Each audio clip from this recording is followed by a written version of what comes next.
I know how she died. If you guys are new here, this is my 1880 home, and I've been looking into the history of it. I want to know more about the families who first lived here. And I found out that the first family to live here was the Wisers, and it turns out they were also the first death here. Basically, their child, who wasn't quite 4 at the time, passed away, and I never found out how. I wanted to know how, so I revisited that search. I've been back in the newspapers, spending so much time reading through every single week, and I did find an article saying that her mom had taken her on a trip somewhere, and she developed scarlet fever on this trip. When they came back, they published an article the next week saying that she was recovering and she was doing well. And then the week after that, they gave us her obituary. So I don't think she recovered from her scarlet fever. I think it took her out. We know nowadays that scarlet fever is in the Streptococcus family, and it is relatively easy to treat with antibiotics, but they didn't have antibiotics back then, and everything was just a little bit dirtier.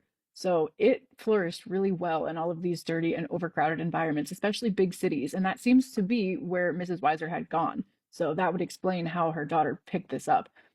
Children were especially susceptible to this. It took out a lot of people over time. That's why we hear so much about these big pandemics of scarlet fever and such. But anyways, that's our update, and I just thought it was very interesting.